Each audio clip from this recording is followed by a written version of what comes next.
This is the new and improved Aventon Soltera.2, and this bike now includes a torque sensor instead of a cadence sensor. How did that affect its performance? Let's take a ride and find out.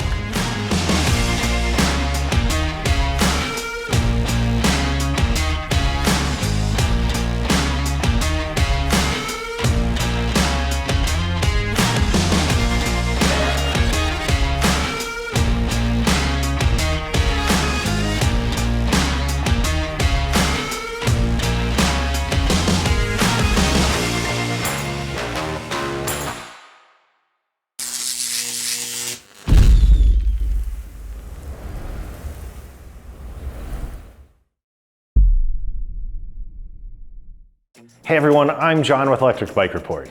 There's a lot to talk about with the Soltera.2, but before we get into it, please be sure to hit that subscribe button and the bell icon. We have some e-bike giveaways coming up soon that you are not going to want to miss. Back to the Soltera though, before we talk about performance, let's talk about why the upgrade to a torque sensor actually matters. The Soltera.2 is a lightweight city bike that's great for commuting, and it's the kind of bike that's made for cyclists who like to pedal and who want the feel of a non-electric bike. The old version of the Soltera used a cadence sensor that told the motor to pump out a preset amount of power as long as the pedals were moving. That worked just fine, but it felt a little mismatched with the bike's personality. The new torque sensor here can adjust the output of the motor to match the amount of pressure on the pedals.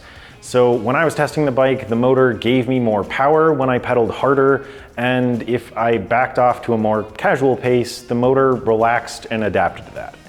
So because of the torque sensor, the Soltera.2 felt much more in line with how a regular bike behaves, and it ended up feeling a lot more natural. I was really impressed by the Soltera.2's handling. It's a few pounds heavier than the original version of the bike, about 46 pounds including the battery, but it's still relatively lightweight in the world of e-bikes. So that, in combination with its 700 by 38 Kenda road tires, helped it to feel super nimble and maneuverable, and also allowed me to get up to speed really quickly. One of the other main features of the Soltera.2 and the original version of the bike, but more so here, is that it's made to provide that traditional cycling experience. Yes, it has a motor and battery to help you out, but it's a relatively small 36-volt battery with 360 watt-hours of capacity, and it's also a relatively low-powered motor with 350 watts of nominal output. My experience was that the motor never felt like it was overpowering me.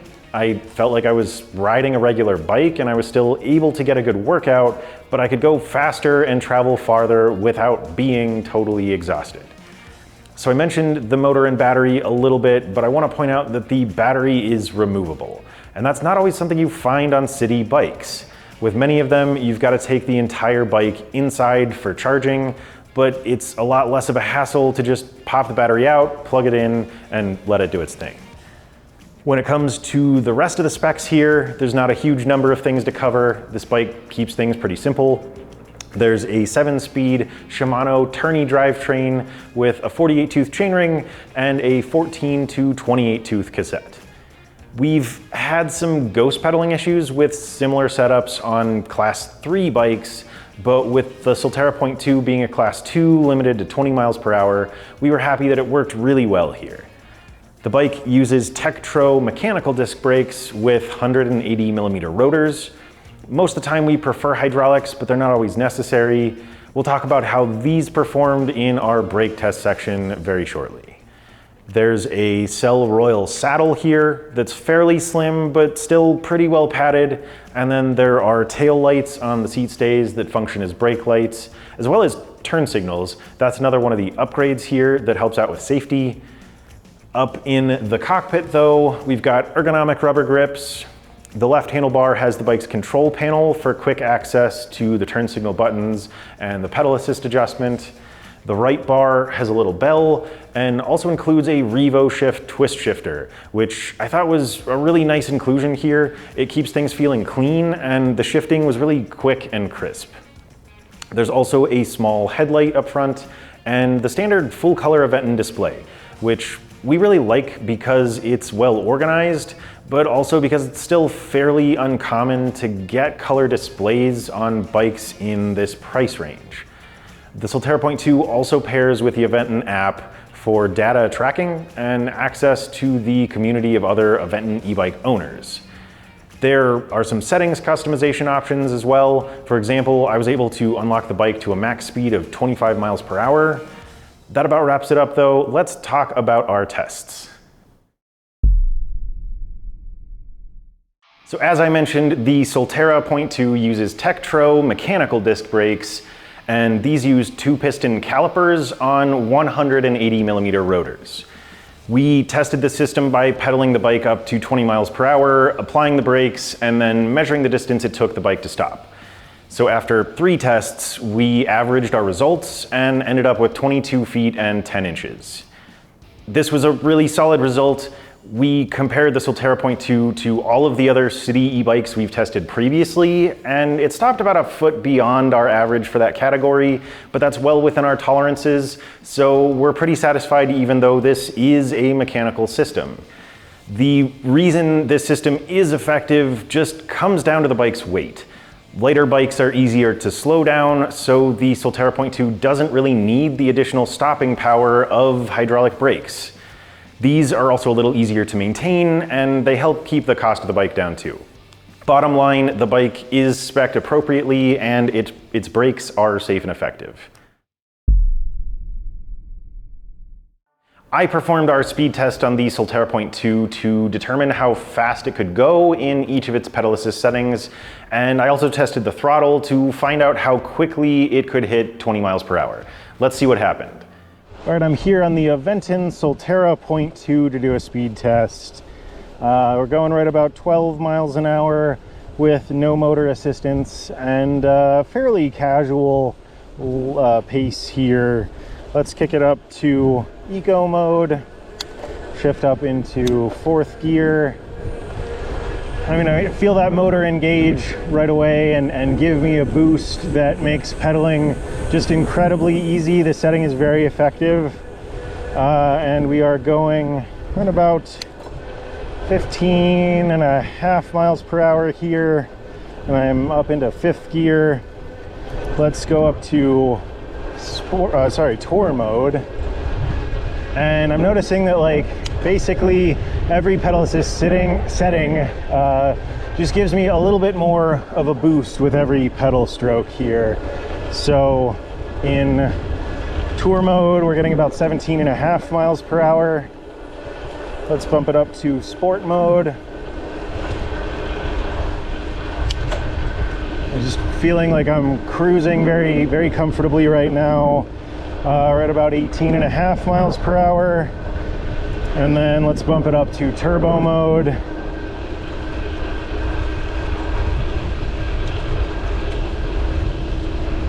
And we're getting about 19.5 miles per hour. There's a little bit of a headwind, so I am fighting that a little bit.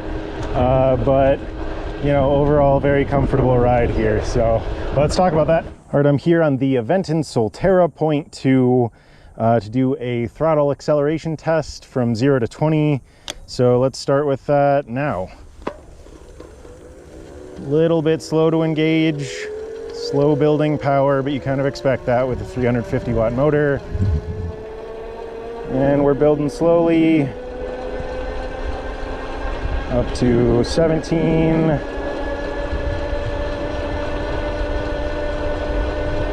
19.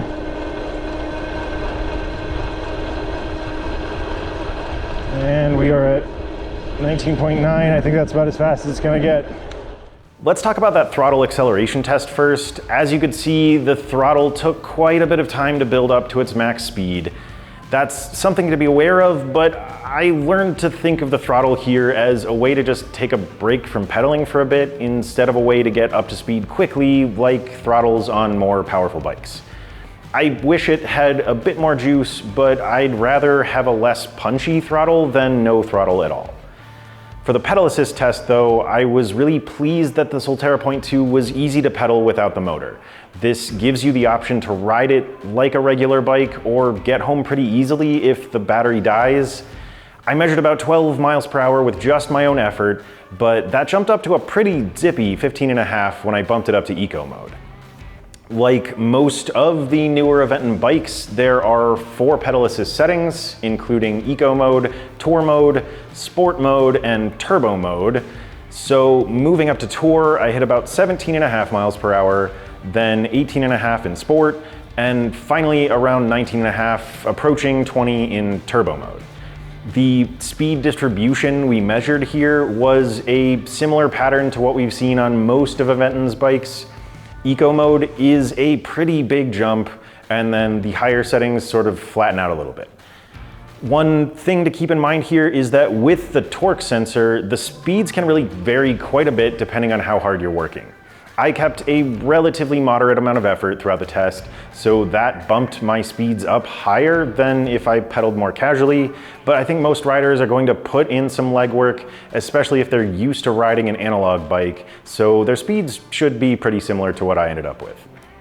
Most of Aventon's e-bikes can be unlocked to Class 3 settings, and the Soltera.2 seems to be tuned to support higher speeds, but I was only able to hit about 22 miles per hour with the bike unlocked to its maximum of 25. That little bit of extra breathing room was really great though, but I think the Soltera.2 would really thrive at full Class 3 speeds, and I'd like to see its power bumped up to allow riders to hit 28 miles per hour if they want that extra speed. The Soltera.2's results in our range test were kinda mixed, but there's a lot to unpack there. The goal of this test was to see how far the bike could go on a single charge of its battery, but we broke that down a little bit further by doing 2 tests to get sort of a high and low end bracket. With the original version of the Soltera, we measured a range of between about 24 and 50 miles. So with most of the same specs here, again, a 350 watt motor and a 360 watt hour battery, but this time with a torque sensor, we figured we'd see better results across the board. We ended up with a bracket of 30 to 37 miles, so definitely better when riding with maximum assistance in turbo mode, but our test in eco mode ended up pretty far behind with both the original Soltera as well as Aventon's advertised range of up to 46 miles on the Soltera.2. Going by our results, we don't think there's much incentive to try and ride conservatively here since it didn't end up saving much on range. And even when making it a point to ride casually in eco mode, the bike wanted to go around 15 miles per hour very comfortably, which we actually liked with the overall feel of the bike. This sort of backs up our thoughts on the speed distribution of the bike and how it felt tuned more to be a Class 3. Aventon might have been a little optimistic with their advertisements, but if their goal is to meet or exceed that ballpark of 50 miles, we think a larger battery would be a really nice option here. We've also seen a lot of similar bikes with external range extender batteries, so that kind of separate accessory might be a good fit here as well. But the bottom line here is that when it comes to being practical, I do think the Soltera.2 made it to that threshold. A minimum of 30 miles in a day is probably going to be great for most riders, and that's with maximum assistance.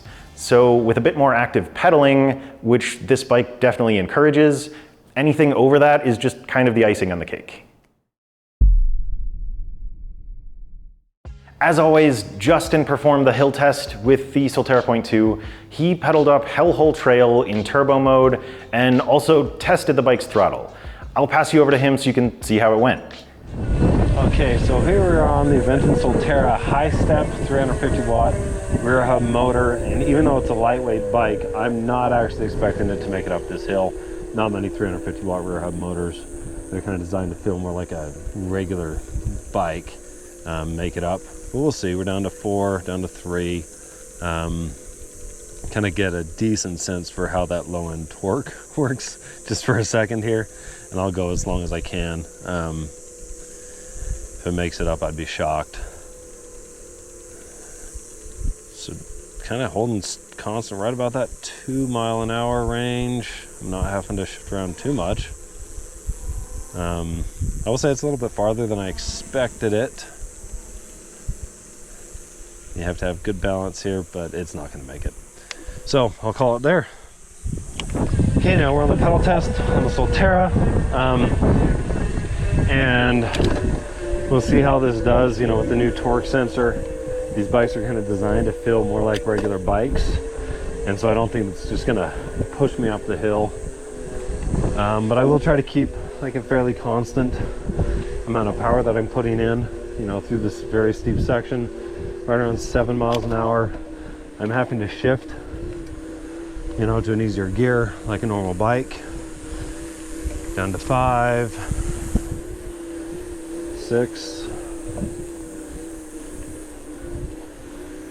And I will say, I think they've done a good job of making it feel like a normal bike, where I'm still putting in effort and getting a little bit of workout here, but I just feel more like a legit cyclist.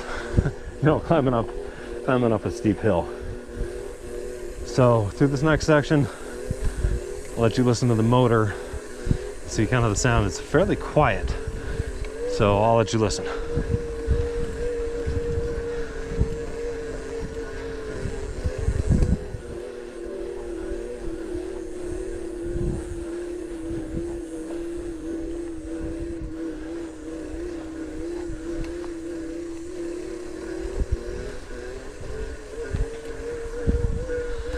So down about 6 miles an hour, you can see or listen here, I'm breathing a little bit harder because I do have to push. You kind of heard that in the motor. It engaged more as my pedal stroke went down and I pushed into it.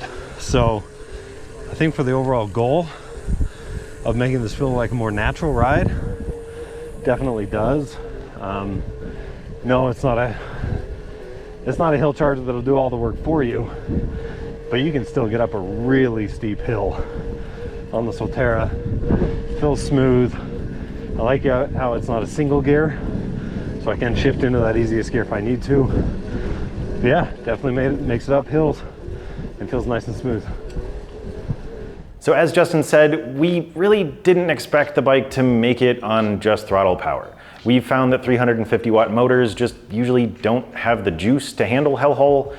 This motor peaks at 500 watts and puts out a max of 45 newton meters of torque, both of which are on the lower end of the spectrum. And again, I think the throttle here isn't something to rely fully on, just something to allow you to take a break from pedaling every now and then. In the turbo mode test, Justin measured a time of 2 minutes and 13 seconds with an average speed of just 8.2 miles per hour. To be completely honest, that's one of the slowest times we've measured with any e-bike, but I want to talk about why that happened and then share a little story. So I'm going to get a little technical for a second. When we talk about motor watts and volts, watts represent how much work a motor can do, and volts indicate how fast it can draw energy from the battery to do that work. With the Soltera.2, the 350 watt motor can't do as much work as a 500 or 750 watt motor, and the fact that it's a 36 volt system means that the motor can't replace the energy it uses as quickly as a 48 or 52 volt system. So in the throttle test, the motor basically just ran out of juice, and in the pedal assist test, it had to rely a lot more on human input, but that's also what helps to keep this feeling more like a traditional bike, and it's also not unexpected based on those specs. Just for perspective, I tried pedaling up hellhole with only my own effort. I had to walk in a couple places, and even then I felt like I was gonna die by the time I made it to the top. That's important to remember because even relatively low powered bikes like the Solterra here can and do make a big difference. They make it possible to pedal up hills like hellhole without leaving you feeling completely wiped out. And just in case you're set on something with a bit more oomph, the Pace 500.3 or the Level 0.2 from Aventon might be a little bit more up your alley.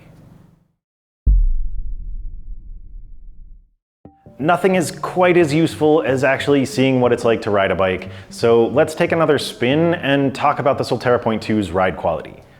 Okay, so in terms of ride quality here with the Soltera.2, this is of course a city bike, so you have some expected features there. You get a sort of a moderate forward lean in your riding position, not super aggressive. There's a little bit of rise to the handlebars to help out with that. Not a ton of adjustability though. There's a standard style stem, so your reach and your handlebar height are set. There's some adjustment in the seat post, but there are two frame sizes here. There's a regular and a large, and between those, this bike can fit riders from 5'3" up to 6'4". There's no suspension here, so the Solterra can feel a tiny bit stiff, but honestly, I feel like it does a good job without that, and that's another expected feature with city bikes, you know, keeping the weight down, so there's no suspension.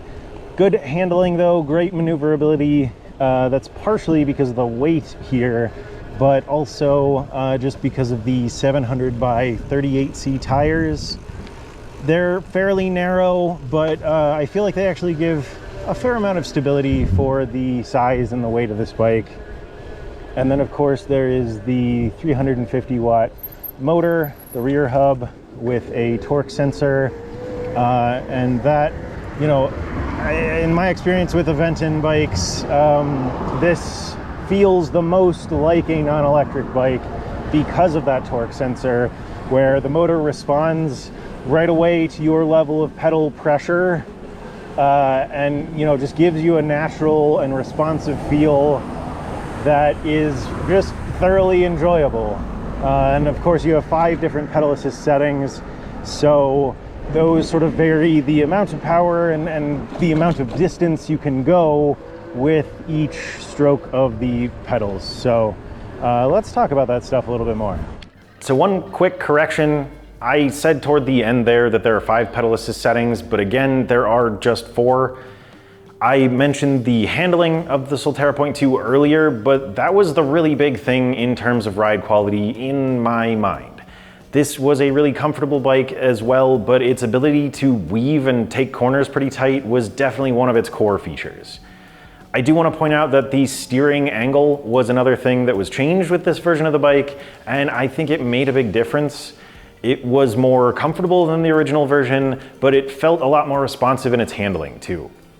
Interestingly, the handlebars on our test bike measured 660 millimeters, but our contact at Aventon told us that 620 millimeters will be standard on production models. I was surprised by that. I personally felt even the 660s here were a little on the narrow side, but if you find yourself in my camp, handlebars are pretty easy to swap out. And one more thing to add here, the Soltera.2 does come in a step-through frame that works for shorter riders.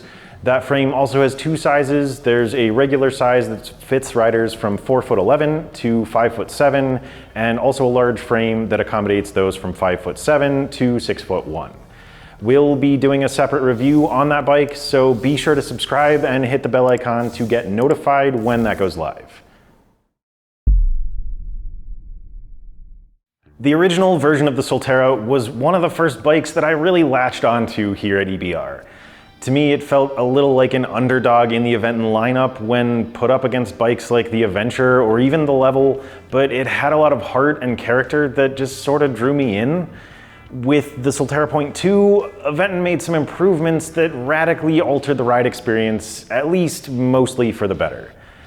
I think it's easy to latch on to seemingly negative things like the bike's performance in our hill test or just its throttle power in general, but I've learned to take a bit of a different approach and see these things as just different, not bad. You might not be able to hit the throttle and fly through an intersection, but you can take a breather when you need to. You might not be able to climb hills as easily as you might with a more powerful bike, but you can conquer some hills that would normally kick your butt if you didn't have a motor helping you out. The Soltera.2 isn't perfect, and we'd like to see a bit more power to give that throttle a boost and support the tuning of the pedal assist system for a full Class 3 mode. And Aventon's claims aside, we weren't unhappy with the range we measured, but it would be great to have some options like a larger battery to get a little bit more distance. But otherwise, this bike still has a lot of personality. I think it's a thoroughly enjoyable bike with a lot of appeal for traditional cyclists. This is one of those bikes that can make you feel a lot stronger and more powerful than you are, and that's just something you have to experience.